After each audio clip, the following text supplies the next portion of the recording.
প্রত্যেকটা দিন হাড় ভাঙা খাটনি খাচ্ছ বা গোটা মাস জুড়ে হাড় ভাঙা খাটনি খাটছে, খাটতে খাটতে দেখছো যে তুমি টাকা ইনকাম করছো, কিন্তু কি অদ্ভুতভাবে সেই টাকা তোমার সঙ্গে থাকছে না, জলের মতো খরচা হয়ে যাচ্ছে।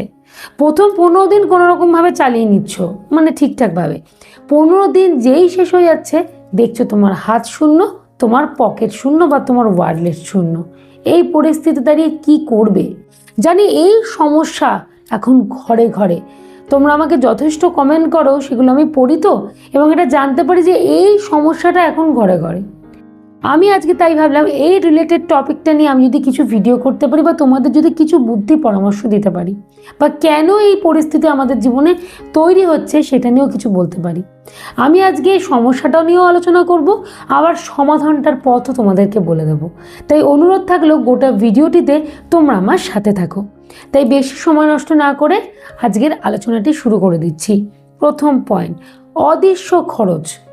আচ্ছা, তোমাকে যদি আমি প্রশ্ন করি, আচ্ছা আগের মাসে তোমার বেশ একটু বড় অ্যামাউন্ট খরচা হয়েছে, সেটা কি তুমি বলতে পারবে যে কোথায় তুমি খরচাটা করেছো? আমি চ্যালেঞ্জ করে বলতে পারি, তোমরা বলবে হ্যাঁ মনে আছে যে আগের মাসে আমি বাড়িতে এই জিনিসটা আমার দরকার ছিল, সেই জিনিসটা কিনেছি, আমার সেখানে এত টাকা বিল হয়েছে, মানে ধরো 1500 টাকা আমার বিল হয়েছে। তুমি কিন্তু ইজিলি বলে দিতে পারবে। কিন্তু আমি যদি তোমাকে জিজ্ঞেস করি, আচ্ছা আগের মাসে, লাস্ট মাসে তোমাদের ছোট কোনো একটা খরচের কথা বলো তো, আমি চ্যালেঞ্জ দিয়ে বলতে পারি আগের মাস কেন, কালকে কি ছোট খরচ করেছো তুমি সেটাও বলতে পারবে না। আমরা অ্যাকচুয়ালি ছোট ছোট খরচগুলোকে ধরি না।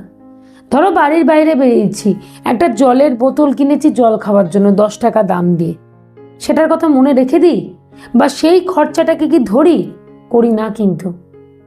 বা কোনো কারণে হয়তো একটা 5 টাকা দামের বিস্কিটের প্যাকেট কিনে খেয়েছিলাম, মানে বিস্কিট কিনেছিলাম, সেই 5 টাকার বিস্কিটের কথাটা কি মনে রেখেছি? বা 5 টাকাও যে খরচা করেছি সেটা কি মনে রেখেছি? রাখি না কিন্তু। আমাদের কাছে বড় খরচই হচ্ছে বড় ব্যাপার, সেগুলোকে আমরা মনে রাখি বা নোট ডাউন করি, কিন্তু ছোট জিনিসগুলোকে মনে রাখি না। এইগুলোই কিন্তু অদৃশ্য খরচ। এই খরচ এত লাগাতার হারে আমাদের জীবনে অনেক সময় হয়ে যায়, তখনই কিন্তু মাস গেলে টান পড়ে।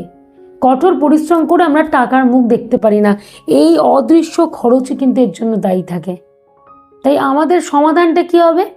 আমরা প্রত্যেকটা খরচের হিসাব করব, যে কোথায় কেন কি খরচ হচ্ছে, সেটা যত কম টাকাই হোক না কেন, 2 টাকা হলে 2 টাকাও লিখে রাখবো। কেন বলো তো? একটা মাস এটা করার পরে তুমি বুঝতে পারবে, দেখো যে আমার মাস গেলে হয়তো এই অ্যামাউন্টটা বেরিয়ে যাচ্ছিল। অনেক সময় আমরা যেচে ইচ্ছা করেও খরচ করে ফেলছিলাম এরকম ছোটোখাটো খরচ। সেটাকে যে যে দিকগুলো কন্ট্রোল করা পসিবল সেটাকে আমরা কন্ট্রোল করে দেব, নিজেদের আয়ত্তের মধ্যে নিয়ে আসব। তাহলে আমার খরচাটা কম হবে, আমি কিছু হলেও টাকার মুখ দেখতে পারবো কঠোর পরিশ্রম করার পর। ক্লিয়ার করতে পারলাম? দ্বিতীয় পয়েন্ট, ইমোশনাল খরচ। ইমোশনাল খরচ তো এখনকার দিনে একটা বিশাল বড় জায়গা নিয়ে নিয়েছে। আজকে বড্ড মুড অফ, খরচা করে ফেললাম। আজকে মনটা ভীষণ খুশি, চনমনে, খরচা করে ফেললাম। এগুলো একটু এখনকার দিনে কমন হয়ে গেছে না? আর যেই মন খারাপের সময় একটা কিছু খরচা করলাম, মানে ধরো কোনো একটা শপিং করতে ইচ্ছে করলো, অনলাইনে কিছু কিনলাম, যেই অর্ডার কনফার্ম কথাটা দেখালো, তখন মনে হলো কি মানসিক শান্তিটাই না পেলাম, আমি অর্ডারটা দিয়ে ফেলতে পেরেছি, আমার অর্ডারটা কনফার্ম হয়েছে। হয়তো দেখা গেল বাড়িতে যখন সেই প্রোডাক্টটা এলো, আমি যেটা সঙ্গে সঙ্গে ডেলিভারি হচ্ছে সেটার কথা বলছি না, ওই 3-4 দিন পর যখন বাড়িতে এসে প্রোডাক্টটা পৌঁছালো, কোনো হয়তো জামা তুমি পারচেস করেছো, তখন মনে হলো কি কুক্ষণে কিনেছিলাম, দরকার ছিল না তো, ইস 500 টাকা বেরিয়ে গেল। এই ঘটনা হয়তো তোমার সাথেও হয়েছে। অ্যাকচুয়ালি আমরা ওই মন খারাপ থেকে বা মনের অতিরিক্ত আনন্দ থেকে এরম ধরনের খরচাগুলো করে ফেলি, আর লাগাতার হারে করি বলে ওই মাসের 15 তারিখে এসে হাতে টাকা নেই, আর হাড় ভাঙা খাটুনি করেও আমাদের কাছে টাকা নেই। এই পরিস্থিতিটা তৈরি হয়। এর উপায়টা কি আছে? 100 বার সমাধান আছে। তোমরা নিজেদের ইনকামের 5% মতো একটা আলাদা ফান্ড করো প্রত্যেক মাসে। যখনই তোমার মন খারাপ বা মনে আনন্দ হবে, খরচা করতে হলে সেখান থেকে করো। কেন বলো তো? তুমি পার্টিকুলারলি টাকাটাকে বেঁধে দিতে পারছো, তাই যতক্ষণ না টাকাটাকে বেঁধে দিতে পারবে তখন লাগাতার হারে এই ইমোশনালি খরচাটা হয়ে যাবে। কিন্তু যখনই তুমি বেঁধে দিতে পারবে, তুমি জানো আমার কাছে মাত্র 5% অ্যামাউন্টই রয়েছে খরচা করার জন্য, তাই আনন্দ, হাসি, মজা, কান্না যাই করি না কেন, খরচা করলে এখান থেকেই আমাকে করতে হবে, এই অ্যামাউন্টটার মধ্যেই করতে হবে। কি বোঝা গেল তো? 3 নম্বর পয়েন্ট, সামাজিক চাপের জন্য খরচ। আমার পাশের বাড়ির ব্যক্তি এই ব্র্যান্ডের ঘড়িটা ইউজ করে, বা এই ব্র্যান্ডের ওয়ালেটটা ইউজ করে, বা অমুক ব্র্যান্ডের জুতো ইউজ করে, আমার কাছেও সেইগুলোই থাকতে হবে। সে নিশ্চয়ই তোমাকে বলে দেয়নি, বা তোমার পরিবারের লোকও নিশ্চয়ই সেটাকে ইনসিস্ট করেনি, কিন্তু তুমি কোথাও ভেবে নিচ্ছ কেন না তার এই আছে, আমার আজকে নেই কেন?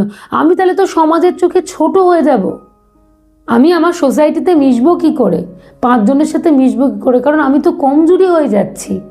আমরা নিজেরাই কিন্তু এই সমস্ত আকাশ কুসুম স্বপ্ন দেখে ফেলি, বা নিজেরাই কিন্তু ভেবে ফেলি এত কথা। সমাজ কিন্তু চাপিয়ে দিচ্ছে না, আমরা নিজেরাই হয়তো ভেবে ফেলছি। কেউ হয়তো বললো তোমাকে মজা করে আনন্দ করে, একদিনকে বাড়িতে একটা ট্রিট দাও না। তুমি দেখলে তোমার পাশের বাড়ির কোনো ব্যক্তিরা বড় করে গেট টুগেদার অ্যারেঞ্জ করেছে, তখন তোমার মনে হলো যে এই আমি যদি ওর মতো করে না পারি, আমাকেও কম্পিটিশন লড়তে হবে, ওর মতো করেই করতে হবে। কিন্তু তোমার সেই সামর্থ্য নেই, কিন্তু সামাজিক চাপে পড়ে তুমি সামর্থ্যের বাইরে গিয়ে খরচা করে ফেলছো। ওই জন্য হাড় ভাঙা খাটুনি খেটেও তোমার পকেট শূন্য। তাহলে কারা দায়ী?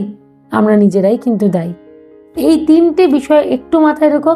তোমাদের আমি সমস্যাটাও বললাম, কেন থাকে না টাকা, আবার এখান থেকে বেরোবে কি করে সেই সমাধানের পথও কিন্তু বলে দিলাম। এবারে তোমরা যদি সব কিছু একটু সাজিয়ে গুছিয়ে নিতে পারো, নিশ্চয়ই তোমার পরিশ্রমের টাকা তোমার কাছে থাকবে।